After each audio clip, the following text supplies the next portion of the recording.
ও ভাই, welcome to the jungle. আহ মানে brain রট করা সিনেমা, কমেডি সিনেমা কি আমি ঠিক বুঝতে পারলাম না। দেখলাম, কি হলো ঠিক, আই ডোন্ট নো। মানে হলোটা কি? এক তো পুরো হাফ বলিউড সিনেমাটাতে আছে, তার উপরে ওই মানে কোথায় কি হচ্ছে। ও বাহ, কালকের পেড প্রিভিউ দেখতে যেতে পারিনি, কারণ আমি যেইখানে গেছিলাম, যেখানে সিনেমা দেখতে গেছিলাম, ওখানে রাত্রে একটাই দুটো শো লাগিয়েছিল। ঠিক আছে, প্রথম শোটা যেটা 8টা থেকে ছিল, সেটা আমি গিয়ে দেখলাম, মানে কি বলে, মোটামুটি দেরিতে পৌঁছেছি অফিস থেকে ফিরে, বা করে বৃষ্টিও পড়ছিল, কারণ যেহেতু বৃষ্টি হচ্ছিল। সেকেন্ড শোটায় কোনো লোক হয়নি বলে ক্যান্সেল করে দিয়েছে। তো আমি বললাম ছাড়ো, বাদ দাও, হাঁটাও ইয়ার, আজকেই দেখে নেবো, শুক্রবার দেখবো, শুক্রবার দেখে রিভিউ করবো। তো দেখে এলাম ওয়েলকাম টু দ্য জঙ্গল। দেখো, প্রথম কথা, সিনেমাটা নিজেই নিজেকে একটা স্পুপ সিনেমা হিসেবে ক্যারি করেছে। ঠিক আছে, এটাতে কোনো এক্সট্রা বা রোস্ট করার কোনো দরকার নেই। সিনেমাটা প্রথম থেকে শুরুই হয়েছে, ওখানে বলেই রেখেছে যে যত সব ফ্লপ অ্যাক্টারদের নিয়ে সিনেমার ভেতরে একটা ফ্লপ সিনেমা বানাবে। তো সেখানে এক্সট্রা করে কিছু করার দরকার নেই, লোক বলে বলে দিচ্ছে তোমাকে, তুমি মাথা একদম ভারীতে রেখেই গেছো, কি হচ্ছে না হচ্ছে তোমার দেখার দরকার নেই। কিন্তু সেখানে গিয়েও লাস্টের দিকে পুরো সিনেমাটা বাদ দিয়ে, স্পেশালি লাস্টের যে ক্লাইম্যাক্সের সিকোয়েন্সটা, ওটা আমি নেগেটিভ পয়েন্টের মধ্যেই রাখতে চাই। মানে এতক্ষণ ধরে চলেছে, আর এত যে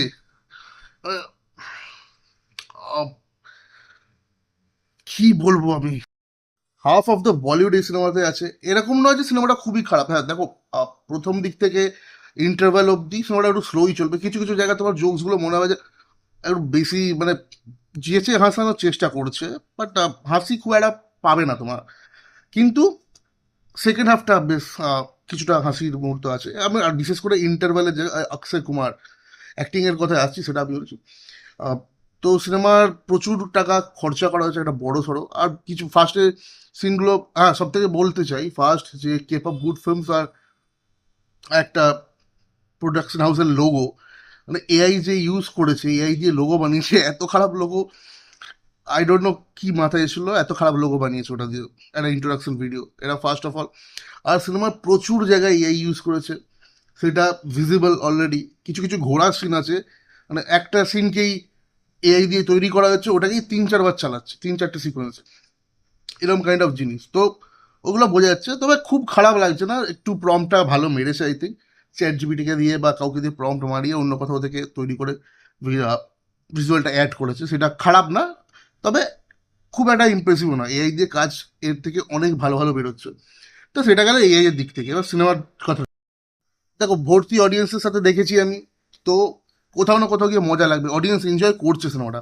আমার পার্সোনালি খুব একটা মারাত্মক না হলেও, তুমি যখন একটা মানে প্যাকড হলে দেখবে, অডিয়েন্সের যখন হাসি পাবে, তোমার হাসি লেগেই যাবে। সেই ক্ষেত্রে সেই জিনিসটা আমার সাথেও হয়েছে। অক্ষয় কুমার, তো মানে কি বলবো, আমার মনে হয় ও একাই পুরো দাঁড়িয়ে ধরে রেখেছিল সিনেমাটাকে। বিশেষ করে যেটা বলছিলাম, ইন্টারভালের আগে একটা সিকোয়েন্স আছে, একটা আঙুল কাটা নিয়ে, ভাই ওই জায়গাটা আমি মারাত্মক হেসেছি। মানে ওটা খুব বাজে ছিল, ওটা আমার এখনো মনে পড়ছে, ওটা হাসি পাচ্ছে। কি পিলে ওটা, I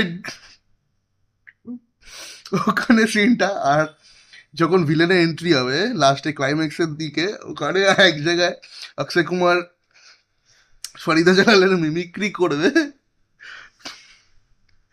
that two scene was too good. ওইটা আমার মারাত্মক হাসি লেগেছে।